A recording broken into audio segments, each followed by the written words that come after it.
ಯಾಕೋ ಈ ಘಟನೆ ಇವತ್ತು ನನ್ನ ಮನಸ್ಸಿಗೆ ನಾಟಿ ಬಿಡ್ತು. ಅದನ್ನು ಕೇಳಿದ್ರೆ ನಿಮಗೂ ಹಾಗೆ ಆಗುತ್ತೆ. ಅದಕ್ಕಿಂತ ಮೊದಲು ನಿಮಗೆ ಆ ದೃಶ್ಯಾವಳಿಗಳನ್ನು ನಾನು ತೋರಿಸ್ಬಿಡ್ತೀನಿ. ನೋಡಿ, ನೀವೀಗ ದೃಶ್ಯಾವಳಿಗಳನ್ನು ನೋಡ್ತಾ ಇದ್ದೀರಿ. ಅದರಲ್ಲಿ ಒಬ್ಬ ವ್ಯಕ್ತಿ ಇದ್ದಾರೆ. ಆ ವ್ಯಕ್ತಿಯ ಕೈಯಲ್ಲಿ ಬ್ಯಾಗ್ ಇದೆ. ನಿಮ್ಗೆ ಆಶ್ಚರ್ಯ ಅಂತ ಅನಿಸ್ಬೋದು, ಈ ಪ್ಲಾಸ್ಟಿಕ್ ಬ್ಯಾಗಲ್ಲಿ ಏನಿರಬಹುದು ಅಂತ. ನೀವು ಖಂಡಿತವಾಗಲೂ ನೀವು ದಿಗ್ಭ್ರಮೆ ಒಳಗಾಗ್ಬಿಡ್ತೀರಿ. ಯಾಕಂದರೆ ಆ ಬ್ಯಾಗಲ್ಲಿರುವಂಥದ್ದು ಅವನ ಮಗನ ದೇಹ. ಇದು ಮರುಗುವಂತಹ ಕಥೆ. ಇದು ಈ ಕಥೆಯನ್ನು ನೀವು ಕೇಳಲೇಬೇಕು. ಮನುಷ್ಯರಾದಂಥವರು ಇದನ್ನು ನೋಡಲೇಬೇಕು. ಇದು ನಮ್ಮ ಅಧಿಕಾರಿಗಳಿಗೆ ಅನ್ವಯ ಆಗಲ್ಲ, ಯಾಕಂದರೆ ಅವರಿಗೆ ಮನುಷ್ಯತ್ವ ಇಲ್ಲ. ಈ ಕರುಣಾಜನಕ ಕಥೆ ಬೆಳಗಾವಿದು. ಬೆಳಗಾವಿ ಪಟ್ಟಣದ ನಾವಗೆ ಅಲ್ಲೊಂದು ಸ್ನೇಹಂ ಅನ್ನೋ ಹೆಸರಿನ ಕಾರ್ಖಾನೆ ಇದೆ. ಈ ಮೊನ್ನೆ ಆ ಕಾರ್ಖಾನೆಗೆ ಬೆಂಕಿ ಬಿತ್ತು, ಅಂದರೆ ಅಗ್ನಿ ದುರಂತ ಸಂಭವಿಸ್ತು. ಅದರಲ್ಲಿ 3 ಜನ ತೀವ್ರವಾಗಿ ಗಾಯಗೊಂಡರು. ಒಬ್ಬ ನತದೃಷ್ಟ ಲಿಫ್ಟ್ನಲ್ಲಿ ಸಿಕ್ಕಾಕೊಂಡ ಅನ್ನುವಂಥದ್ದೇನು, ಸತ್ತೇ ಹೋದ. ಆ ಸತ್ತಂಥ 18 ವರ್ಷದ ಯುವಕನ ಹೆಸರು ಯಲ್ಲಪ್ಪ. ಬೆಂಕಿ ಆರಿಸಿ ಲಿಫ್ಟಿಂದ ಅವನನ್ನು ತೆಗೆಯುವಷ್ಟರಲ್ಲಿ ಯಲ್ಲಪ್ಪನ ದೇಹ ಉರಿದು ಮೂಳೆಗಳು ಮಾತ್ರ ಕಾಣ್ತಾ ಇದ್ದವು. ಜಿಲ್ಲಾಧಿಕಾರಿಗಳು, ಪೊಲೀಸ್ ಆಯುಕ್ತರು ಅಲ್ಲಿಗೆ ಧಾವಿಸಿದರು. ಫೊರೆನ್ಸಿಕ್ ತಜ್ಞರು ಅಲ್ಲಿಗೆ ಬಂದು ಪರೀಕ್ಷೆ ಮಾಡಿದರು. ಈಗ ನೀವು ಮತ್ತೆ ದೃಶ್ಯಾವಳಿಗಳನ್ನು ನೋಡ್ತಾ ಇದ್ದೀರಲ್ಲ, ಈ ವ್ಯಕ್ತಿ ಹೆಸರು ಸಣ್ಣಗೌಡ. ಈತನ ಅಪ್ಪ.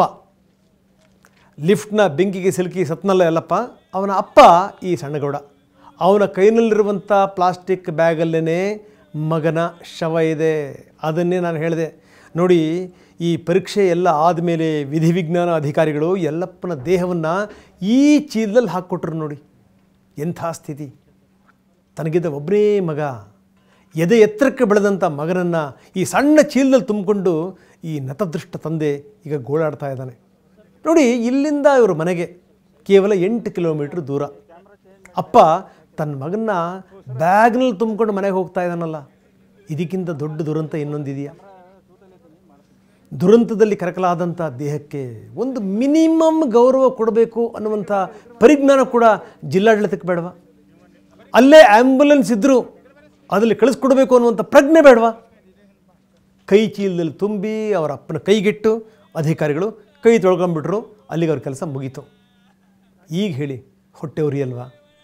ಸಂಕಟ ಆಗಲ್ವಾ?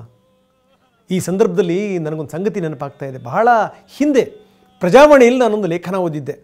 ಅದು ಖ್ಯಾತ ಮಕ್ಕಳ ತಜ್ಞೆ ಡಾಕ್ಟರ್ ಆಶಾ ಬೆನಕಪ್ಪ ಬರೆದಂಥ ಲೇಖನ ಅದು. ಅದನ್ನು ಆಧರಿಸಿ ನಾನು ಹಿಂದೊಂದು ಸಣ್ಣ ಕಥೆನೂ ಬರೆದಿದ್ದೆ. ಇನ್ನು ಡಾಕ್ಟರ್ ಆಶಾ ಬೆನಕಪ್ಪ ಅವರ ಲೇಖನವನ್ನು ಆಧರಿಸಿ ನಿರ್ದೇಶಕ ಮನಸೂರೆ ಹರಿವು ಅನ್ನುವಂಥ ಒಂದು ಅದ್ಭುತ ಸಿನಿಮಾ ಮಾಡಿದರು. ಆ ಸಿನಿಮಾಕ್ಕೆ ರಾಷ್ಟ್ರ ಪ್ರಶಸ್ತಿ ಕೂಡ ಬಂತು. ಅದೆಲ್ಲ ಒಂದು ಕಡೆಗೆ ಇರಲಿ.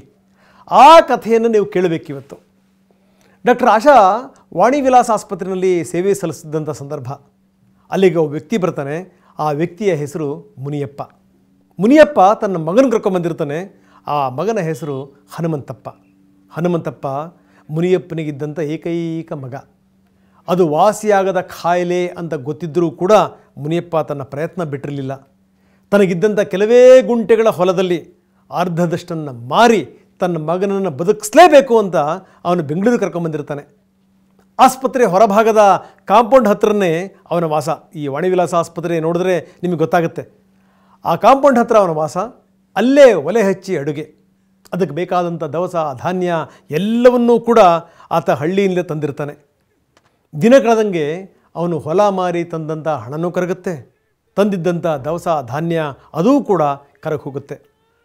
ದುರದೃಷ್ಟವಶಾತ್ ಒಂದು ದಿನ ಅವನ ಮಗ ಸತ್ತೇ ಹೋಗ್ತಾನೆ. ಡಾಕ್ಟರ್ ಆಶಾ ಬೆನಕಪ್ಪ ಮುನಿಯಪ್ಪನ ಕರೆದು ಹೇಳ್ತಾರೆ, ಬೇಸರ ಮಾಡ್ಕೋಬೇಡಪ್ಪ, ನಿನ್ನ ಮಗ ಹೋಗಿಬಿಟ್ಟ. ತಂದೆ ಮುನಿಯಪ್ಪ ಏನೂ ಮಾತಾಡಲ್ಲ. ನಿಂದವನು ಹಾಗೇ ನಿಂತಿರ್ತಾನೆ. ಏನಂದರೆ ಏನೂ ಮಾತಾಡಲ್ಲ. ಈಗ ಬರ್ತೀನಿ ಡಾಕ್ಟ್ರವ್ವ ಅಂದು ಕಣ್ಣೀರು ಒರೆಸ್ತಾ ಅವನಲ್ಲಿಂದ ಹೊರಟು ಹೋಗ್ತಾನೆ. 1 ಗಂಟೆ ಆಯಿತು, 2 ಗಂಟೆ ಆಯಿತು, ಅವನ ಪತ್ತೇನೇ ಇಲ್ಲ. ಆಸ್ಪತ್ರೆ ನಿಯಮದ ಪ್ರಕಾರ ಈ 3 ಗಂಟೆ ಮೇಲೆ ಶವ ಇಟ್ಕೊಳ್ಳೋ ಹಾಗಿಲ್ಲ. ಅನಾಥ ಶವ ಅನ್ನುವಂಥ ಪಟ್ಟ ಕಟ್ಟಿ ಈ ದಫನ್ ಮಾಡಿಬಿಡೋಣ ಅನ್ನುವಂಥ ಚರ್ಚೆ ಕೂಡ ಅಲ್ಲಿ ಶುರುವಾಗಿರುತ್ತೆ. ಅಷ್ಟರಲ್ಲಿ ಮುನಿಯಪ್ಪ ಹಾಜರ್. ನೋಡಿದ್ರೆ ಮುನಿಯಪ್ಪನ ತಲೆ ಮೇಲೊಂದು ಟ್ರಂಕು. ನೋಡ್ತಾನೆ ಮುನಿಯಪ್ಪ ತನ್ನ ಮಗನ ಶವವನ್ನು ಟ್ರಂಕಿಗೆ ಹಾಕ್ತಾನೆ.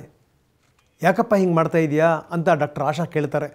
ಅದಕ್ಕೆ ಅವ್ನು ಕೊಟ್ಟಂಥ ಉತ್ತರ, ಡಾಕ್ಟ್ರಮ್ಮ, ಮಗನ ಶವ ಸಾಗಿಸೋಕ್ಕೆ ಕಾರ್ನವ್ರು 4,000 ರೂಪಾಯಿ ಕೊಡು ಅಂದರು.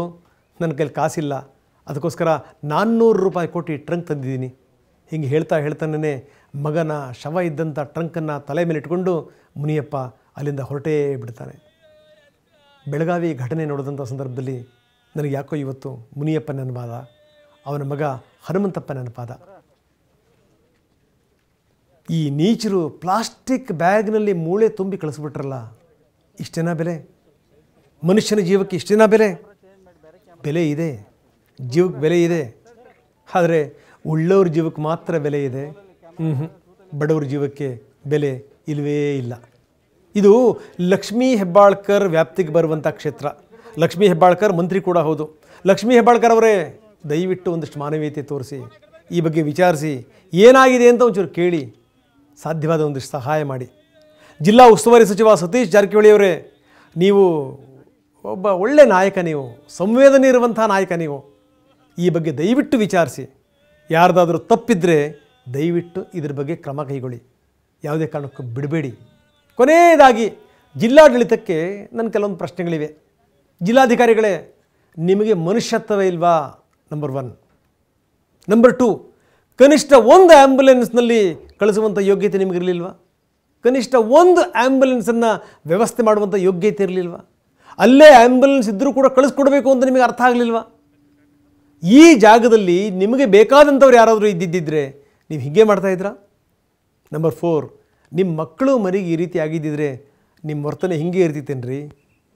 ಕೊನೆಯದಾಗಿ ನಾನು ಕೇಳ್ತಾ ಇರುವಂಥದ್ದು, ನಿಮಗೆ ನಾಚಿಕೆ ಆಗಲ್ವಾ ಅಂತ. ಆಗಲ್ವಾ ನಿಮಗೆ?